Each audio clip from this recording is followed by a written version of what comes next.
नमस्कार मित्रों, पराशर ज्योति संस्थान के इस यूट्यूब चैनल पर आपका स्वागत है। एक बार फिर मैं हूँ बबन कुमार सिंह।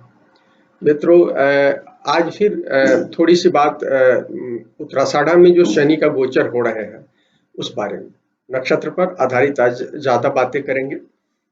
हम जो बताना चाहते हैं, उत्तराषाढ़ा में ये जो गोचर हो रहा है शनि का, ये गोचर होगा दूसरे चरण में, तीसरे चरण में और चौथे चरण में। नवांश में ये मकर नवांश पड़ता है।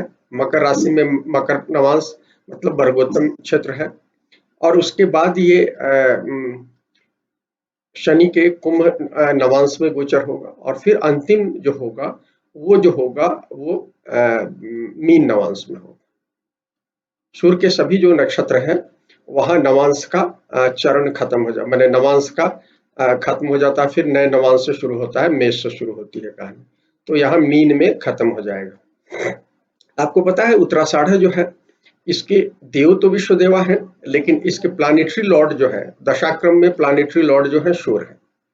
तो सूर्य बेसिकली यदि देखा जाए तो ये जो नक्षत्र है उत्तराषाढ़ा, जो उत्तर विजय को बताता है, फाइनल विक्ट्री को बताता है, ये मूल रूप से ये इस पर तीन ग्रहों के लेवल में यदि देखा जाए तो राशि जो होता है, इसका पहला जो चरण होता है, ये धनु के में अंतिम जो नवांश होता है वो पहला चरण होता है इसका, जो कि धनु नवांश का ही होता है, जो कि वर्गोत्तम कहा गया है। तो पहला भी जो चरण होता है इसका वर्गोत्तम होता है, दूसरा भी क्योंकि मकर राशि हो जाती है और मकर नवांश हो जाता है, ये भी वर्गोत्तम होता है।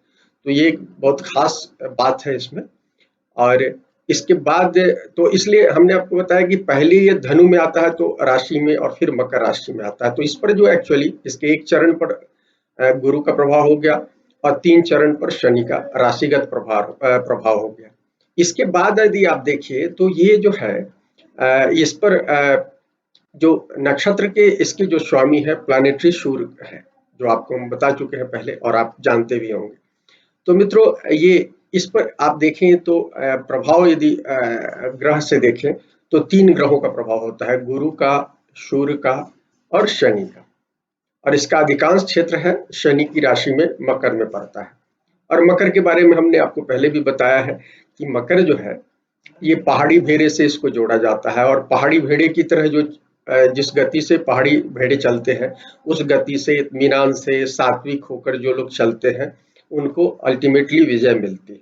अल्टीमेटली विजय का मतलब ये होता है कि ऐसे लोग कहीं ना कहीं भौतिक और आध्यात्मिक दोनों तत्वों को, माने ये कहीं ना कहीं इनकी जो यात्रा होता है इस ये तात्विक भूमि पर, त्रिगुणीय जो संसार है, रजस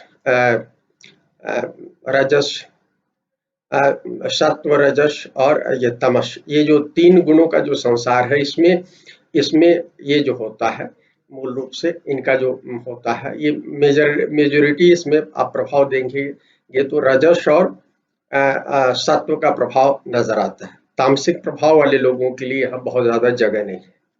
एक ग्रह से भी आप देखें, शनि जरूर है, वो बताते हैं तमस के प्रभाव पर, लेकिन ओवरऑल आप यदि देखिएगा नक्षत्रीय प्रभाव में तो ये प्रभाव कारण कि देखिए इसके जो देव होते हैं, उत्तराषाढ़ा के देव होते हैं विश्वदेवा कहे गए। विश्वदेवा जो है यदि वैदिक ग्रंथों में आप देखिए तो ये 10 देवा से शुरू में इनको जोड़ा गया है। 10 जो है जो, और वो देव कौन है जिनमें सर्वोत्तम गुण है, दुनिया में जो सर्वोत्तम गुण वाले लोग हैं उनको से जोड़ा जाता है।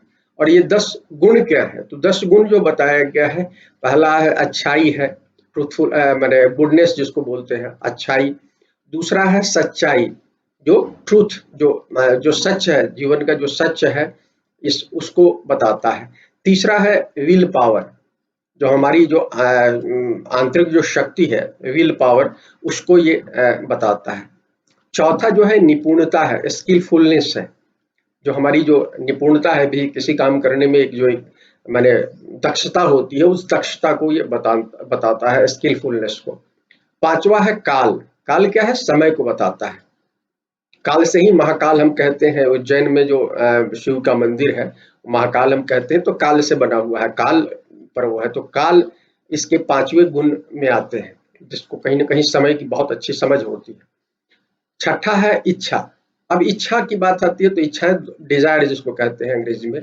तो डिजायर या इच्छा जो है, इसको इसमें संदर्भ में समझिए कि जो सदिच्छा है उसके संदर्भ में इसको लेने की जरूरत है। दुरीक्षाओं की बात यहाँ नहीं आपको समझनी चाहिए। सातवां जो है दृढ़ता है, जो फर्मनेस होती है हमारे जीवन में, जो हम किसी फर्म, हम यदि लंबी लड़ाई लड़ना चाहते हैं जीवन में तो हमको एक फर्म नीति के तहत एक दृढ़ता के साथ बढ़ना पड़ता है, तो ये दृढ़ता बात पाता है। आठवां जो है ये पितर को बताता है, एंसेस्ट्री को बताता है। तो ये हमारे जो पितर लोग हैं जिनकी कृपा से हम आज यहाँ इस दुनिया में हैं, तो उनको ये बताता है। ये नौवा जो है, ये नौवा है ब्राइटनेस, उज्ज्वलता जिसको कहिए, एकदम माने ब्राइटनेस, जो अ, जो ब्राइट सूर्य की रोशनी में या किसी भी प्रकाश में जो एक ब्राइटनेस मिलता है वो उसको बताता है ये। उसके बाद 10वां है जो समिट बोलता है, उच्चतम जो शिखर आप कह सकते हैं। समिट आप लोग देखे होते होंगे, जो बड़े शिखर होते हैं, शिखर सम्मेलन जिसको बोलते हैं, उस संदर्भ में तो समिट बताया गया है।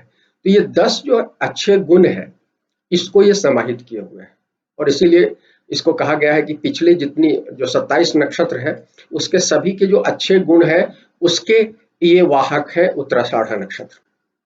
और इसीलिए मित्रों, जब भी उत्तराषाढ़ा नक्षत्र में गोचर होता है शनि का, हर 29 साढ़े 29 30 साल में ये गोचर होता है, और जब भी शनि आते हैं तो पिछले 30 सालों में जो गड़बड़ियां होती हैं या उससे भी पहले की जो गड़बड़ियां होती है, जो हमारे जीवन में जो विकास के क्रम में जो हम अति विकास करते हैं, भोग की लालसा में, लिप्सा में जो हम अति विकास करते हैं, जो और उसके कारण हमने जो ये अच्छे गुण को छोड़ देते हैं, तो फिर ये अच्छे गुण की विजय यहाँ आकर होती है।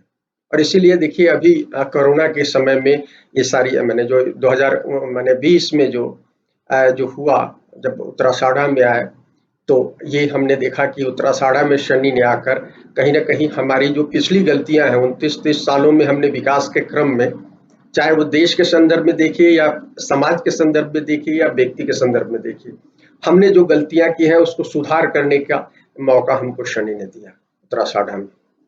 कारण कि ये कहा भी जाता है कि इसको प्लानिट से ज्यादा इसको देव के संदर्भ में, इसके जो गुण है उसके संदर्भ में देखना चाहिए। तो इसका मूल गुण ये 10 गुण है: अच्छाई, सच्चाई, विल पावर, निपुणता, काल, इच्छा, पितर, उज्ज्वलता, शिखर। तो ये जो चीजें हैं, तो ये इन इन इन गुणों के साथ यदि आप उत्तराषाढ़ा में शनि के गोचर के समय यदि आप जब पिछले समय में यदि आपने इन गुणों के साथ यात्रा की है तो शनि आपको रिजल्ट देने आए। तो मेरा ये कहना है कि इस बात को ध्यान रखिए कि जिन लोगों ने इस समय में, पिछले समयों में, पिछले 30 सालों में, किसी का 10 साल हो सकता है, किसी का 5 साल हो सकता है, उम्र के हिसाब से आप देख लीजिए इसको, तो इन लोगों ने इन गुणों के साथ जिन लोगों ने अपनी अभी यात्रा की होगी तो उनको रिजल्ट देने आ गया है शनि, और ये 21 जनवरी तक ये रिजल्ट देंगे। तो ऐसे सभी लोग जो लोग इन गुणों के साथ अभी तक यात्रा करते रहे तो निश्चित रूप से शनि इनको प्रोमिनेंट रिजल्ट देने आए, और वो आप अपनी दशा भुक्ति से भी देख सकते हैं अपने। तो इस बात को हम इंगित करना चाहते हैं और साथ बताना चाहते हैं। पिछले हम वीडियो में आपको बताया था कि ये जो शनि का गोचर है, जो मार्गी शनि का गोचर होने जा रहा है, ये युग निर्माण का संकेत है। माने पुराना युग खत्म होने वाला है और नए युग का आगमन है। तो इसलिए जो एस्टेब्लिश्ड लोग हैं, पहले से जो सत्ता, माने चाहे किसी भी तरह की सत्ता में हो, राजनीतिक सत्ता हो, सामाजिक सत्ता हो, आर्थिक सत्ता हो, सांस्कृतिक सत्ता हो, किसी भी सत्ता में जो लोग बैठे हुए हैं, उनके नीचे यदि उन्होंने इन 10 गुणों का अपने जीवन में समावेश नहीं किया हुआ है तो उनमें से बहुत सारी लोगों की जिंदगी में यह ढलान का पीरियड हो सकता है। लेकिन जिन लोगों ने पिछले सालों में प्रयत्न किया होगा, चेष्टाएं की होंगी और इन गुणों के साथ यात्रा कर रहे होंगे, जीवन यात्रा कर रहे होंगे, अपनी भौतिक जीवन यात्रा, उन लोगों के लिए ये पीरियड बहुत शुभ होने जा रहा है। तो मित्रों, ये महत्वपूर्ण है। इसके अलावा हम आपको बता दें कि ये जो है, ये बेसिकली उत्तराषाढ़ा नक्षत्र में जब शनि गोचर कर रहे हैं तो 2 चीजों को आप स्पेशली ध्यान रखना चाहिए। इसका जो सिंबल जो होता है, हाथी दांत होता है, ये पूर्वाषाढ़ा भी होता है, उत्तराषाढ़ा भी होता है। पूर्वाषाढ़ा अर्ली विक्ट्री होती है, जिसमें विक्ट्री आपकी धोखे की भी हो सकती है, मैंने कुछ दिनों विक्ट्री हो, लेकिन बाद में वो विक्ट्री खत्म भी हो जाती है, आपको जो मैंने सच्चाई। लेकिन उत्तराषाढ़ा में जो आपको मिलती है, सारे लोग जो आपकी विरोधी भी होती है, आपसे नतमस्त हो जाते हैं आकर। और एक तरह से ये ऐसा विजय है जिसके बाद आपको जीवन निर्विघ्न बिताना है। इससे यदि आपने यात्राएं की है तो आपको आने वाले समय में, लेकिन यथार्थ ये है, व्यवहार में ये देखा गया है कि जिन लोगों ने उत्तराषाढ़ा में जन्म लेते हैं, जिन लोगों का चंद्रमा हो, लग्न हो, शूर हो, उनको लंबी यात्रा के बाद चीजें मिलती हैं। तो वो शनि का स्वभाव है, 30 साल तो यात्रा में लगाते हैं, राशि मंडल की यात्रा में। तो यदि आप 20 साल में यात्रा शुरू करते हो अपने जीवन की यात्रा, तो 50 साल तो यही हो जाती है। तो जनरली उत्तर में उत्तराषाढ़ा नक्षत्र में जिन लोगों का जन्म होता है, आप प्रायः देखिएगा 36 के बाद, और मैं प्रायः देखता हूँ कि 50 के बाद उनके जीवन में उन्नतियाँ होती है, और फिर उनको बहुत ज्यादा विघ्न बाधा का सामना नहीं करना पड़ता है, क्योंकि वो आध्यात्मिक रूप से अच्छाई के साथ यात्रा करते हैं, तो जीवन में अच्छी होती है। उनके जीवन में जो चीजें होने वाली होती है, उनके उत्तर मैंने उनके जाने के बाद उनके पूर्वजों की उनके पीढ़ी अगली पीढ़ी की गलतियों के कारण हो सकता है, लेकिन उनके वो तो बहुत सारी अच्छाइयाँ लेकर आते हैं अपने परिवार में, और वो बेहतर आपको रिजल्ट देकर चले जाते हैं। इस बात में एक चीज और मैं बताना चाहता हूँ कि इसका जो एक कटहल सिंबल होता है, हाथी दांत होता है और कटहल वृक्ष में इसका सिंबल होता है। तो ये जो पीरियड है, जिन लोगों के लिए दिक्कत होगी, जो लोग नहीं रास्ते पर चल पाए हैं और किसी कारणवश अब उनको प्रज्ञा हुई है या संज्ञा हुई है कि भाई उत्तराषाढ़ा, तो हम ऐसे लोगों को कटहल का जो है धूप का इस्तेमाल करना चाहिए, कटहल से बने हुए धूप का इस्तेमाल करना चाहिए, या कटहल की लकड़ियों से समिधा कटहल की लकड़ियों की समिधा जो है अभी जलानी चाहिए। अभी कोरोना का समय है, हम आप लोगों को स्पेशली बताना चाहते हैं कि जिन लोगों के आसपास में कोरोना हो रहा है, मोहल्लों में, घरों में, तो अग्नि होम करें वो। आप सूर्य का ये कहा जाता है, तो आप गायत्री मंत्र से अग्नि होम कर सकते हैं, और इसमें कटहल की लकड़ियों का इस्तेमाल कर सकते हैं समिधा के रूप में। वो आपके लिए बहुत फायदेमंद होगा यदि उत्तराषाढ़ा में आपका जन्म हुआ है तो, या उत्तराषाढ़ा में प्रोमिनेंट ग्रह है तो आप ये कर सकते हैं। दूसरी चीज हम आपको बताना चाहते हैं कि ये जो है, इसमें गणेश जी से भी माना जाता है इसको। गणेश डायरेक्ट तो नहीं, लेकिन हाथी दांत के होने के कारण हमने अपने पूर्वाषाढ़ा वाले में बताया था कि उस समय यदि आप कुछ काम शुरू किए हैं, तो लेखन लेखन वगैरह का काम कर सकते हैं, और वो उत्तराषाढ़ा में होगा। कारण कि देखिए, यदि किसी ने मूल नक्षत्र में या पूर्वाषाढ़ा नक्षत्र में काम शुरू किया होगा, तो उसको इस समय रिजल्ट अच्छा मिलेगा उत्तराषाढ़ा में। शनि अपना रिजल्ट इस समय देंगे उसको कहीं ना कहीं। तो लेकिन जो लोग उत्तराषाढ़ा कोई भी नए इनिशिएटिव के लिए भी जाना जाता है, तो नया इनिशिएटिव आप शुरू कर सकते हैं इसमें। गणेश भी वैसे ही मूलाधार चक्र के स्वामी माने जाते हैं। सारे विघ्न जो हमारे आरंभिक समय की दिक्कतें होती हैं, जो हमारे जो लोअर हमारा जो प्लेन में हम जीते हैं, जिसमें हमारी दुर्बलताएं, हर तरह की दुर्बलताएं हैं, जो 6 तरह की जो ये है, क्या कहते हैं, षड्रिपु कहा गया है। छठे भाव से जोड़कर अपन षड्रिपु को लिखते हैं, मैंने 6 तरह के जो दोष है हमारे जीवन में, वो सारी कठिनाइयां उन्हीं के कारण होते हैं। आपको पता है षड्रिपु क्या है? षड्रिपु देखिए, मैंने बुध और शुक्र जो है हमको राजसिक जो गुण है, राजस गुण देते हैं बहुत बहुलता में। और बुध शुक्र के इस होने से क्या होता है? ईर्ष्या होता है। रजस आप में होता है तो ईर्ष्या बोध आता है, तो ये कहीं ना कहीं खामी है हमारे पर्सनालिटी की। तो ये एक बैड स्वभाव है हमारे, हम ईर्ष्यावश बहुत सारी गलतियां करते हैं, तो वो एक चीजें हैं। फिर आप देखें कि गुरु सूर्य चंद्र जो है सात्विक ग्रह कहे गए हैं मूल रूप से। तो लेकिन ये सात्विक ग्रह भी जो है ये कुछ कठिनाइयां थोड़ी बहुत देते हैं, यदि किसी और ग्रह के साथ हो जाए तो उनसे लेकर देते हैं। जैसे हमने आपको बताया, बुध जो है ईर्ष्या देते हैं, शुक्र जो है मोह देते हैं, और मंगल जो है क्रोध देते हैं। मंगल वैसे तामसिक ग्रह होते हैं, राशिक नहीं होते हैं, तामसिक होते हैं, तो वो क्रोध देते हैं। मंगल के कारण हम क्रोध में आकर गलतियां करते हैं अपने लाइफ में। फिर उसके अलावा जो शनि है हमको लोभ देते हैं। शनि लोभ इसलिए देते हैं कि शनि कमी को बताते हैं, कमजोरी को बताते हैं, गरीबी को बताते हैं। तो गरीब आदमी जो है लोभ करता है हमेशा। हमारी हमारे जीवन में जो कमियां होती है उसके कारण हम लोभ करते हैं, तो ये षड दोष में आता है, ये भी एक आता है। राहु उसी तरह से, राहु क्या देता है? राहु हमारी माने अतिरिक्त काम वासनाओं का वो है, देता है हमको, काम वासनाएं देता है। तो उसके कारण क्या कहते हैं, कहीं ना कहीं हमको माने जो काम वासना से प्रेरित जो इच्छाएं हैं उसके कारण जो दोष होते हैं वो षड्रिपु में गिना जाता है। इसके अलावा केतु जो है हमको मद देता है, घमंड देता है, अहंकार देता है, क्योंकि अहंकार कहाँ से आता है? केतु अतीत को बताता है। अतीत में जो हमने अर्जित किया है उसी से तो अहंकार विकसित होता है।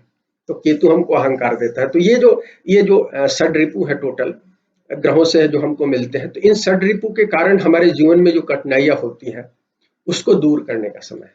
मित्रों, ये उत्तराषाढ़ा में शनि का गोचर इस बात को, शनि चूंकि मूल रूप से काल है और काल हमको ये सूचना दे रहे हैं, 2020 का जो काल है, समय है, हमको ये दे रहा है कि हमको वैश्विक रूप से सोचने की जरूरत है। वैसे भी देखिए, ये उत्तराषाढ़ा को सहस्रार चक्र से जोड़ा जाता है, जो हमारा सबसे ऊपरी चक्र है उससे जोड़ा जाता है। माने कहा ही जाता है ये धर्म का की वो है का नक्षत्र है। माने सारे गुणों से संबंधित है, इसमें दुर्गुण नहीं काम आता है। दुर्गुण यदि है तो समझ जाइए कि आपके जीवन में कुछ न कुछ गिरावट आने वाली है, आप ऊपर जाकर नीचे गिरने वाले। तो आप जो अच्छाई है, तो हमने आपको बताया षड्रिपु के कारण हमारे दुर्गुण है, अच्छाइयां हमने 10 आपको बताई उत्तराषाढ़ा की। तो उत्तराषाढ़ा सहस्रार चक्र से इसीलिए जुड़े हुए हैं कि हम सारी जब अपने निर्मलता है, जो अर्ली जो है क्या कहते हैं, मूलाधार चक्र से लेकर जैसे जैसे बढ़ते हैं तो हर चक्र में हमारी जो अच्छाइयां आती बढ़ती चली जाती है। तो जब हम सहस्रार पर चलते हैं तो सारे दसों गुण हम में आ जाते हैं। फिर हम इस भौतिक जीवन में हम राजा जनक की तरह हो जाते हैं, विदेह हो जाते हैं। और विदेह यदि होकर हम यदि जीते हैं जीवन, तो हमको कोई दिक्कत नहीं। खास तौर पर इस वीडियो को खत्म करने से पहले बता दें कि आप देखिए, अब्राहम लिंकन से जोड़ा जाता है इसको। अब्राहम लिंकन का जन्म जो है उत्तराषाढ़ा में हुआ था। दो और नए, वो तो पुराने समय उन्होंने दास्ता का, अमेरिकी दास्ता जो ब्लैक की जो दास्ता थी, जो दक्षिण अमेरिका में बहुत माने अमेरिका के दक्षिणी हिस्से में जो थी, दक्षिणी प्रदेशों में जो 13 प्रदेशों में थी, उसको उन्होंने खात्मा किया था 1865 में, जिसके कारण वो मारे भी गए थे। युद्ध हुआ था आपस में अमेरिका के दोनों भागों में, हिस्से में जो किसानों वाला हिस्सा था और जो लोग जो ज्यादा विकसित शहरी हिस्सा था उत्तरी वाला हिस्सा, उसमें लड़ाई हुई थी। फिर उसमें उन्होंने असली अब्राहम लिंकन की पार्टी जीती और फिर अब्राहम लिंकन ने दास्ता का खत्म किया।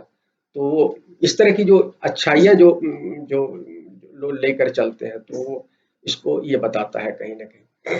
इसके अलावा जो अपने 20वीं सदी में देखिए तो 2 महत्वपूर्ण लोग हुए, जिसमें भारत से हुए हैं जो महेश योगी थे, महेश योगी थे, और फिर ये थे हैं ये ओशो रजनीश है। ओशो रजनीश का चौथे चरण में जन्म हुआ था, मीन में हुआ था, मकर राशि और मीन में, जो कि ये जो हिस्सा है, चौथा जो हिस्सा है, वो कहीं ना कहीं उससे अभिजीत नक्षत्र से जुड़ा हुआ। अभिजीत नक्षत्र जो है 6:40 से लेकर वो 10:45 तक का हिस्सा है माना जाता है। 4 डिग्री 13 मिनट या 12 मिनट होता है। तो उससे संबंधित जो है बेसिकली चौथा जो उत्तराषाढ़ा का हिस्सा है वो अभिजीत में आता है। तो अभिजीत तो माना ही जाता है, आपको पता है आपको कि जिसमें हम अल्टीमेट हमको विक्ट्री मिलती है, अंतिम विजय मिलती है। तो उससे जुड़ा हुआ था, तो रजनीश थे। तो रजनीश किस तरह की सोच को यहाँ दे कर गए आपको पता है। हालांकि उसके